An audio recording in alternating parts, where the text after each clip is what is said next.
خدیجہ اقبال پاکستان سے ایک دینی گفتگو کے دوران میرے شوہر نے کہا کہ قرآن کی حفاظت کا تو اللہ نے ذمہ لیا ہے، لہذا وہ تو مکمل طور پر محفوظ ہے، مگر حدیث چونکہ انسانوں نے محفوظ کی ہے لہذا اس میں تبدیلی اور تحریف کا امکان ہوتا ہے، رہنمائی فرمائیں کہ حدیث کا کیسے معلوم ہوگا یا کہ صحیح ہے یا نہیں، یا کسی انسان نے خود سے بنا لی ہے۔ دیکھیں، قرآن کی حفاظت کا اللہ نے وعدہ کیا اور ساتھ ساتھ اسلام کی حفاظت کا بھی اللہ نے وعدہ کیا ہے، کیونکہ آخری دین اسلام ہے۔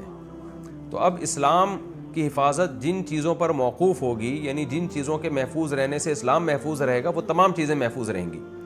تو حدیث اسپیسیفک کسی خاص حدیث کے بارے میں تو کہا جا سکتا ہے کہ اس میں ہو سکتا ہے راوی سے غلطی ہو گئی ہو، یا یہ حدیث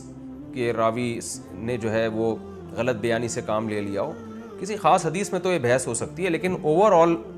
حدیث کے مجموعے کے بارے میں یہ کہہ دینا کہ یہ محفوظ نہیں ہے اور اس کی حفاظت اللہ نے اپنے ذمے نہیں لی ہے، یہ غلط ہے۔ وجہ اس کی ہے کہ اگر حدیث کی حفاظت اللہ کے ذمے نہ ہو، علی اطلاق یعنی قرآن کے تو ایک ایک حرف کی اور ایک ایک آیت کی حفاظت اللہ نے اپنے ذمے لی ہے۔ حدیث میں ایسے نہیں ہے کہ یہ والی حدیث کی حفاظت بھی اللہ نے اپنے ذمے لی، وہ والی حدیث کی بھی، لیکن مجموعہ حدیث کی جو حفاظت ہے، جس سے اتنی حفاظت جس سے اسلام کے بیسک احکام محفوظ رہیں، وہ حفاظت اللہ کے ذمے ہے۔ تو اس لیے حدیث ظنی ہے، لیکن کوئی یہ کہے کہ ساری حدیثیں میں نہیں مانتا، سب ضعیف ہیں، یہ گمراہی ہے، کیونکہ یہ قطعی چیز کا انکار ہے۔ تو اسپیسیفک کسی حدیث کے بارے میں اگر کوئی محدث کہہ دے کہ میری نظر میں یہ صحیح نہیں ہے، تو یہ تو گمراہی نہیں کہی جائے گی، لیکن ہر صحیح حدیث کے بارے میں کوئی کہتے کہ میں جیسے منکرین حدیث کہتے ہیں حدیث ہم تک باوثوق ذرائع سے نہیں پہنچی لہذا حجت ہی نہیں ہے، تو یہ گمراہی ہے۔ ہم تک باوثوق ذرائع سے پہنچی ہے، ثقہ لوگوں نے منتقل کی ہے، اسماء الرجال کی پوری بحث محدثین نے مرتب کی ہے۔ یہ بات درست ہے کہ حدیث میں غلط بیانی کا امکان ہے، لیکن اس امکان کو محدثین نے ہائی لائٹ کر دیا ہے، تبھی تو حدیث کی قسمیں ہیں، یہ صحیح لذاتی ہے، صحیح لغیری ہے، حسن لذاتی، حسن لغیری ہے، ضعیف، حسن، یہ ساری جو اقسام ہے احادیث کی، موضوع حدیث ہے اور معلول حدیث ہے، شاذ ہے، منکر ہے، یہ ساری اقسام تبھی تو کی ہیں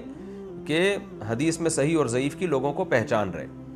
تو اس لیے یہ علی الاطلاق حدیث کے بارے میں کہنا کہ اس کی حفاظت اللہ نے اپنے ذمے نہیں لی ہے، یہ غلط ہے۔ ہاں، یہ ضرور ہے کہ قرآن کا ایک ایک لفظ منصوص ہے اللہ کی طرف سے،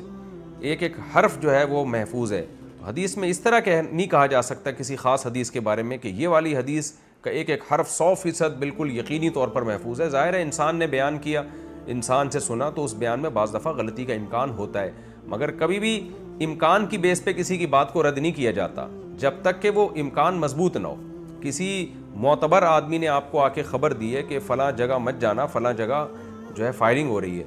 تو آپ نہیں جاتے اس جگہ، حالانکہ امکان تو ہے کہ ہو سکتا ہے غلط بول رہا ہوں۔ تو امکان کی بیس پہ دنیا میں کہیں بھی ایسا نہیں ہوتا کہ آپ صرف امکان کی بیس پہ احتیاط چھوڑ دیں۔ تو ہم تک جب حدیث ثقہ راوی سے پہنچے گی تو ہم پر اس حدیث پر عمل کرنا واجب ہے، کیونکہ قرآن نے اطیعوا اللہ و اطیعوا الرسول کا حکم دیا ہے کہ اللہ کی اطاعت کرو، رسول کی اطاعت کرو۔ تو رسول کی اطاعت ہم کیسے کریں گے؟ رسول کی باتیں تو ہم تک حدیث سے پہنچی ہے نا، تو اگر مستند ذریعے سے پہنچی ہے تو ٹھیک ہے، وہ قرآن جیسی نہیں ہے کیونکہ اس میں اتنی حفاظت نہیں ہوئی جیسے قرآن کی ہوئی ہے، لیکن اس بیس پہ اس کو رد کر دینا تو پھر یہ رسول کی اطاعت سے انکار کہلائے گا۔ تو کیونکہ اگرچہ قرآن جیسی حفاظت نہیں ہے، لیکن بہرحال یقینی تو ہے نا، اس جیسی یقینی نہ ہو، لیکن اس قرآن جیسا یقینی نہ ہونے کی بیس پہ اس کو جھوٹا قرار دینا بھی تو جائز نہیں نا ہمارے لیے۔ جب کوئی معتمد آدمی کوئی بات بیان کرتا ہے تو آپ اس کو مان لیتے ہیں جب تک کہ اس کے غلط ہونے کی کوئی دلیل نہ ہو۔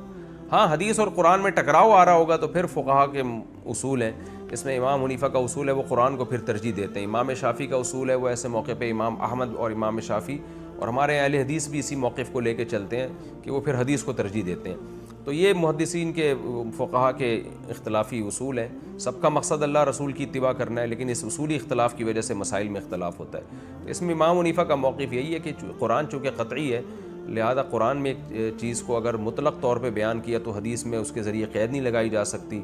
قرآن میں اگر وہ عام ہے تو اس کو حدیث سے خاص نہیں کیا جا سکتا، لیکن اس کا یہ مطلب نہیں ہے کہ حدیث کو رد کر دیا جائے گا۔ تو جہاں حدیث قرآن کے اگینسٹ نہیں ہے تو پھر تو وہ بھی اسی طرح حجت ہے، یعنی اس پہ عمل کیا جائے گا، اور کہیں قرآن کے خلاف ہے تو اس میں پھر رد نہیں کرتے، پھر اس میں تعویل کی جاتی ہے، اس کا ایسا مفہوم بیان کیا جاتا ہے کہ وہ قرآن کے موافق ہو جائے۔